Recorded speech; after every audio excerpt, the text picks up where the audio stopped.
देखते हैं Insidious, crypto, ये 3 खिलाड़ी किस प्रकार आगे बढ़ेंगे, क्योंकि ड्रीम्स को गवाया है। Max amazing assaulter, Insidious, crypto, ये सभी गजब के खिलाड़ी हैं, लेकिन अभी के लिए जो कंपाउंड पकड़ा है फिलहाल हेल्दी है, लेकिन किस प्रकार यहाँ पे अगर स्लैमिन आता है तो रोक पाएंगे या नहीं, क्योंकि छोटा सा कंपाउंड है, मूवमेंट की स्पेस नहीं है।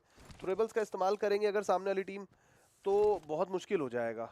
अब देखते हैं, क्या इनको स्प्रे करके ही गिराना पड़ेगा गाड़ी से खिलाड़ियों को, वरना यहाँ पे अगर कोई स्लैमिन आया तो मुझे लगता है बहुत मुश्किल होगा। But in the mean time insane को देखिए, ये भी निकले हुए हैं, ढूंढ रहे हैं इलाका की कहाँ जाएं।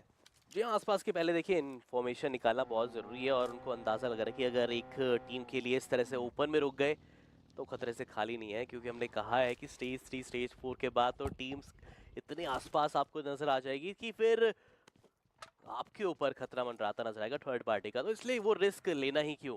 बट इनसेन जहाँ पर अभी के लिए आ रखी है उनके जस्ट 50 या 60 मीटर के आगे दायरे पर टीम विंडकॉट के खिलाड़ी भी आपको देखने को मिल जाएंगे। सेम कंपाउंड उनके पास भी अभी के लिए उन्होंने भी हथिया के रखा हुआ है और बहुत देर से हम देख रहे हैं इन टीम्स का। तो देखा जाए तो सर्कल के बीचों बीच है, वो फाइट ले ही नहीं रहे थे और देखिए जब फाइट का आगाज हुआ यहाँ पर निंजा जॉर्ड, उनको तो अंदाजा भी लग नहीं पाया कि कब जाकर उनके कुछ ही बुलेट्स के अंदर वो नॉकआउट हो गए। बट अच्छी बात ये रहेगी कि रिजेस का उनके पास वो कवर है। बट हाँ, ध्यान रखना पड़ेगा कि ये सामने से जो टीम अभी के लिए बॉस बार बार परेशान करने के लिए अगर आ जाएगी, गलती से भी 2 से 3 खिलाड़ी को नॉकआउट नहीं होना है, अदरवाइज उनके पूरा ऊपर चार्ज इन आ जाएगा उनका। गेम तो इस इलाके का एक छोटा सा नुकसान ये है कि अगर आपने सामने वाली टीम को, विरोधी टीम को क्लोजिंग करने दिया तो वो ग्रेनेड्स का प्रहार करेंगे। और देखिए carry is all set with the grenade. अगर आप लोगों को भी इस तरीके की स्ट्रैटेजीज को सीखना है तो गो लैग के कोर्सेज को परचेज कीजिए and become a pro.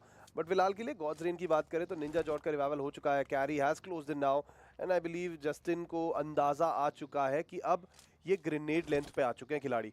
So Justin is also gonna go with the grenade, Carry is on the other side. और अब एरोबॉट्स का स्क्वाड, ये चारों खिलाड़ी इनको घेरने की कोशिश कर रहे हैं, बट अभी सिर्फ और सिर्फ कैरी आए हैं close range.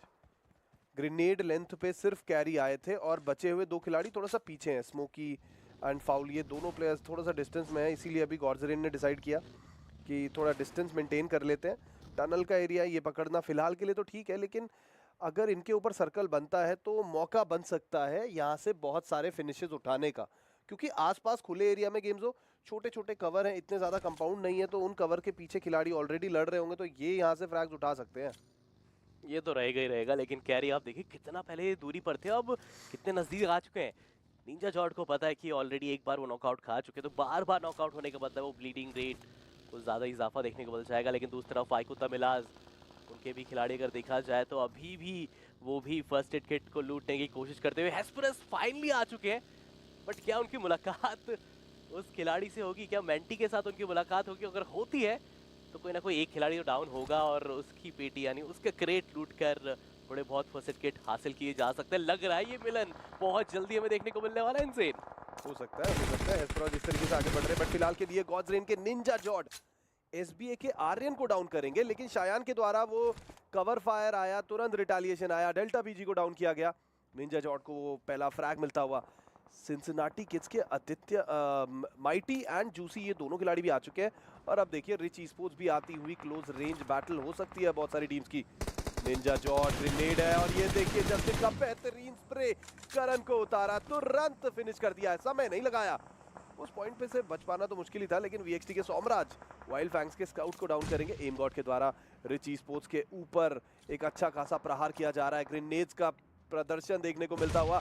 Back to back grenade rich esports के ऊपर, क्या सही जगह पे जाएगा? नहीं, फिलहाल के लिए तो नहीं, लेकिन जस्टिन ने गाड़ी फोड़ दी जरूर यहाँ से। ग्रेनेड गाड़ी के बगल में फटा और गाड़ी फूटने से प्लेयर डाउन हुए। वीएक्सटी बनाम वाइल्ड फैंग्स की भी फाइट होती हुई। जी हाँ, एक ही वक्त पे मल्टीपल फाइट्स का आगाज देखने को मिलता नजर आ रहा है। बट आप ये सोचे इनसेन कि ये जो गटका का एरिया है ना, वहाँ पर जैसे आपने बताया कि छोटे छोटे जो एरियाज है, हर तरफ कोई ना कोई टीम छुपी हुई है और तैनात है। तो कोई भी नई टीम अगर आती है, थोड़ी सी चहलकदमी अगर करती है, तो उनके लिए तो बहुत ज़्यादा नुकसान होता नजर आएगा। जिस प्रकार अभी रिच ई-स्पोर्ट्स के लिए हुआ, वो जस्ट अभी आए ही थे और आती आप देखिए ग्रेड के साथ उनका एक एक करके वो स्वागत हमें देखने को मिलता नजर आ रहा है। गॉड्स रेन थोड़ा सा रिस्की मूव अभी के लिए उठाने की कोशिश, लेकिन डेल्टा पीजी तक मदद क्या पहुंच पाएगी? मुझे तो काफी मुश्किल लग रहा है, लेकिन खिलाड़ी जाएंगे आगे और अगर आगे जाते हैं तो कोई नुकसान उनको ना हो जाए और शायद थोड़ा सा मिलीसेकंड की वो देरी। डेल्टा पीजी का कंफर्मेशन और अभी और भी टीम देखिए 4 से 5 टीम है लगभग वहां पर। वीएक्सटी का स्क्वाड आगे बढ़ता हुआ 2 ही खिलाड़ियों के साथ, सोमराज एंड एक्विनॉक्स। थोड़ी देर पहले वाइल्ड फैंग्स के साथ वो फाइट थी, स्काउट स्किलफुल ये डाउन होते हुए, रिच ई-स्पोर्ट्स के जेडी गेमिंग भी फिनिश होते हुए, वर्सेटाइल आगे बढ़ रहे हैं और ग्रेनेड्स का प्रहार करते हुए। But in the mean time wild fangs के ट्रेस गॉड, क्या उनको स्पॉट किया? नहीं, सोमराज मिस्ड इट। सामने से ट्रेस गॉड आ रहे थे, सोमराज ने वो मिस किया और ट्रेस गॉड नहीं करेंगे। एक्विनॉक्स निकल चुके हैं टू द सेफ जोन, लेकिन अब सोमराज ने तो जान गंवाई। बट अब एक्विनॉक्स बगी शैक के बगल में है, तो काफ़ी सारे प्लेयर्स को पता तो चल जाएगा कि शैक के अंदर खिलाड़ी है। बट चलिए, अब एक्विनॉक्स आखिरी खिलाड़ी अपनी टीम से ट्रेस गॉड को स्पॉट करेंगे। ट्रेस गॉड भी मुझे लगता है आखिरी ही खिलाड़ी बचे अपनी टीम से, उनको पता तो चल चुका है पोजीशन का। लेकिन अब एरोबॉट्स का स्क्वाड ये सबसे ज़्यादा कंफर्टेबल नज़र आ रहा है अभी के लिए, तो कह सकते हैं। देखिए बट हाँ, फ्रैग्स उतने ज़्यादा नहीं है, लेकिन अभी के लिए हालात पर देखा जाए तो आपके दोस्तों बस 29 रुपए में आप सीखो ऐप पर सब्सक्राइबर बढ़ाना सीख सकते हो। 100 सब्सक्राइबर कर टीम वीएक्सी सोमराज को भी वो गवाते हुए नजर आएंगे, क्योंकि उनको भी अगर एवरेज की बात की जाए तो 6 से 7 का एवरेज भी इनफ रहेगा। बट ये क्या कर बैठे, सोच रहे थे कि सरकते सरकते पहुंच जाऊंगा एक सेफ जोन की तरफ, लेकिन ऐसा होता नजर आया नहीं। बट एरोबॉट्स उस खिलाड़ी को देखिए, रिवाइवल तो मिल जाएगा, लेकिन सामने खिलाड़ी TWM अब फाइनली जाकर सर्कल के एक अच्छे सिरे पर अपने आप को पा रहे हैं। बड़ी जरा सर्कल देखिए, स्टेज 5 पे हम फाइनली आ चुके हैं एंड सर्कल के बाहर बहुत ज्यादा मल्टीपल टीम्स अभी भी अपने आप को बाहर पा रही है। आईको आरएनटीएक्स का स्क्वाड 3 खिलाड़ियों के साथ जीवित है। स्प्रे गॉड सबसे पहले गवाया, लेकिन अभी भी ये तीनों खिलाड़ी हालांकि सर्कल के बाहर है, but again they are at a comfortable spot. Wild fangs का स्क्वाड, वो आखिरी खिलाड़ी ट्रेस गॉड बचे हुए थे, उनका एलिमिनेशन हुआ।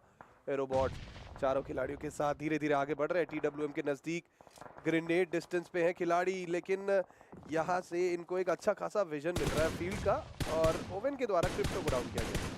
बहुत ज्यादा अब गाइस आपको क्लस्टर्स बनते हुए नजर आ जाएंगे। यहाँ से किसका गाइस पड़ना भारी हो सकता है बताइएगा जरूर यहाँ से।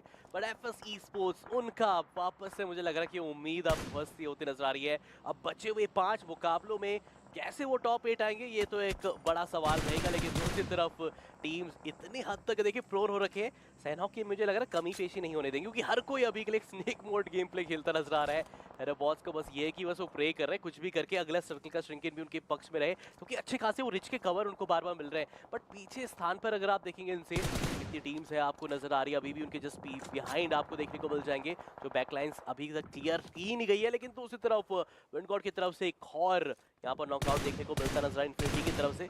कोशिश तो की जा रही है देखिए विंड गॉड के द्वारा भी कि बैकलाइंस को क्लियर उनकी तरफ से भी किया जा रहा है बार बार। सीके के जूसी ने फाइनली आके अब अटैक करना स्टार्ट कर दिया है, रॉबिन को डाउन किया। 4 मेरिकल के हेस्पेरोस देखिए, चलिए अभी भी फर्स्ट एड किट्स का सहारा लेते हुए नजर आ रहा है, बट इनके पास मौका है इस पॉइंट पे, इनके पास मौका है कुछ प्लेयर्स को एलिमिनेट करने का। गोकू सामने की तरफ डाउन है, Hesperos now he is gonna go for the circle, but ये स्प्रे सैडली वो स्प्रे मिस करते हुए नजर आए। गोकू को स्पॉट किया या नहीं, मुझे लगता है गोकू की तरफ ही बढ़ रहे हैं and probably he knows the position. देखते हैं क्या गोकू का वो फ्रैग इन्हें मिल पाएगा या नहीं। फर्स्ट एड किट्स का इस्तेमाल करते हुए जा रहे हैं, आगे बढ़ेंगे कुछ और सेकंड। गोकू को स्पॉट किया, बट सैडली वो फ्रैग गोकू का इनको नहीं मिल पाया। प्ले जोन का शिकार हुए गोकू। एक्विनॉक्स आखिरी खिलाड़ी अपनी टीम से, और अब आगे की तरफ बढ़ रहे हैं ये खिलाड़ी भी, सर्कल दूर भागता हुआ। IQOO RNTX finally they have come for the fight. Play zone से रॉबिन डाउन होते हुए नजर आ रहे हैं। सारंग निंजा जॉर्ज को डाउन करेंगे, शायान के द्वारा जोकर को डाउन किया गया। टीम इनसेन का सफाया होता हुआ, लेकिन एरोबॉट्स का स्क्वाड अब भी टिका हुआ है चारों खिलाड़ियों के साथ। कोशिश पुरजोर कर रहे हैं, लेकिन फ्रैग्स नहीं मिल पा रहे। बट क्या ये ग्रेनेड खतरनाक हो सकता है? TWM के ऊपर डाला गया, अभी अभी उठे हैं खिलाड़ी, बट सैडली वो ग्रेनेड सही जगह पे लैंड किया। आईको आरएनटीएक्स के अगेंस्ट ये चैलेंज आता हुआ, सामने से प्लेयर आए, SBA के 2 डॉट को डाउन किया। सारंग के सामने है वो खिलाड़ी, लेकिन अभी के लिए अपने आप को रिवील नहीं कर सकते, अपने आप को एक्सपोज नहीं कर सकते। आप ये सोचिए कि वो जानबूझ के आगे गए थे ताकि पीछे से शयान को कवर फायर प्रोवाइड कर सके, और अभी भी देखा जाए तो पीछे से कंफर्मेशन निकालेंगे। अब फाइनली जाकर वो कंफर्मेशन सिक्योर करेंगे, और शयान देखिए गलती उनकी भी नहीं है, लेकिन सामने विजन पूरी तरह से ब्लॉक करके रखा हुआ है, तो शायद अब वहां से अब आप सर्वाइवल खेल के दिखाइए तभी बेहतर रहेगा। लेकिन एरोबॉट्स कुछ देर पहले हम आए थे, एक ही मात्र फ्रैग्स था, लेकिन उसके बाद अब जरा एम गॉड के फ्रैग्स में इजाफा देखिए, 4 फ्रैग ओवरऑल पर आ चुके हैं। बट जरा पिछले कुछ मिनट को अगर हम देखें तो, और यहाँ पर अभी के लिए देखेंगे तो हेस्पेरोस की तरफ से कोशिश जरूर थी, अभी भी मेरे ख्याल से ट्राई जरूर कर रहे होंगे, लेकिन आप सोचे इनसेन 12 टीम थे लगभग, और पिछले 5 मिनट के अंदर 5 स्क्वाड का वाइप आउट हमें देखने को मिल चुका है। लेकिन यही तो होता है आखिरी के सर्कल्स में, ये स्टेज 6 का सर्कल है, यहाँ पे वाइप आउट नहीं होगा तो कब होगा? हेल इन्फर्नो स्क्वाड देखने को मिलती हुई, चारों खिलाड़ियों के साथ कॉन्फिडेंट है, विंगॉट के ऊपर प्रहार कर रहे हैं, विंगॉट के साइड होगी फिलहाल के लिए कवर के पीछे है, बट सैडली नॉक्ड है। 7 टीम बची हुई है, 16 खिलाड़ी बचे हुए हैं और ऐसे में 2 स्क्वाड सबसे ज्यादा comfortable with the maximum man power. एक है हेल इन्फर्नो स्क्वाड और दूसरी है टीम एरोबॉट्स, और अब विंगॉट से क्लोज इन करना चाहते हैं, विंगॉट को एलिमिनेट करना चाहते हैं। नोलव का वो बेहतरीन स्प्रे सही जगह पे सही समय पे पड़ा तो टॉप भी मिलेगा। एक और खिलाड़ी को स्पॉट करेंगे, क्या उसको भी एलिमिनेट करेंगे? जी हाँ, विंडगॉड को भी एलिमिनेट कर दिया है हेल इन्फर्नो स्क्वाड ने।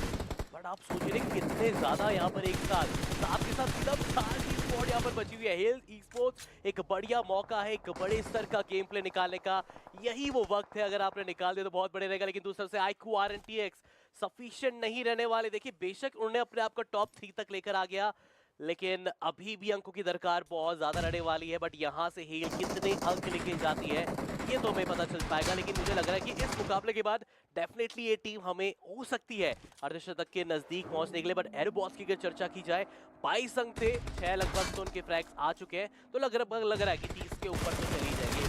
ग्रेनेड्स का प्रहार करते हुए राइट साइड पे ओवेन है, ही नोज द पोजीशन। क्या ओवेन यहाँ पे डाउन कर पाएंगे? आईक्यू आरएनटीएक्स के सारंग आखिरी खिलाड़ी अपने सारे रंग दिखाना चाहते हैं, he will make it to the circle. चलिए ब्लू जोन का डैमेज अब तो नहीं मिलेगा, थोड़ा सा सर्वाइवल करना पड़ेगा। #2 के लिए जरूर खेल सकते हैं बिकॉज आखिरी खिलाड़ी है, मुश्किल बहुत ज्यादा होगा। ओवेन की पोजीशन नहीं पता है, बट फाइनली वो ब्लैंक स्प्रे जाएंगे, ओवेन को डाउन किया गया। ओवेन का कंफर्मेशन भी तुरंत आ चुका है और अब धीरे धीरे करके एरोबॉट्स आगे बढ़ रहे हैं। Smoky, M God and carry आगे बढ़ते हुए, they know the position, they know the location and they are going to go with the grenade. आगे की तरफ बढ़ रहे हैं, किस प्रकार हेल इन्फर्नो स्क्वाड यहाँ पे रिटेलिएट करेगी? क्या एरोबॉट्स को रोक पाएंगे वो चिकन डिनर करने से? पीछे से सारंग भी आ रहे हैं, मुझे लगता है एरोबॉट्स की इस विजय रथ में कोई रोक लगा सकता है तो वो सारंग हो सकते हैं।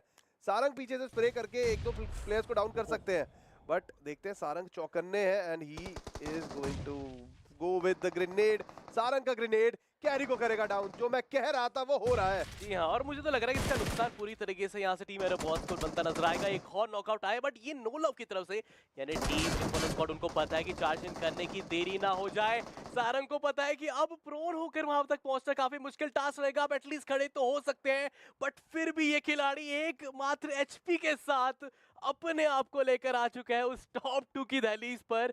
बट क्या बैंडेजेस है, क्या बैंडेजेस है इस खिलाड़ी के पास? क्या गोल्डन एचपी के साथ वो क्लच आकर क्या ये 1v1 तक आ जाएगा? जी हाँ गाइस, 1v1 तक हम सिचुएशन पर आ चुके हैं। सारंग बूस्टर्स लगा सकते हैं, थोड़ी बहुत तो एचपी रीगेन आपको करनी पड़ेगी। बट आप ये सोचे कि अभी तक के इस जंग में किसी को अंदाजा नहीं लग पाया, लेकिन जब अंदाजा लगा एक रैंडम स्प्रे और फाइनली जाकर यहाँ से टीम हेल इन्फर्नो स्क्वाड अभी के लिए वो एक चिकन डिनर निकालती नजर आई। काफी अच्छा सूझबूझ भरी यहाँ पर ये पारी और जरूरत थी, बट आईक्यू आरएनटी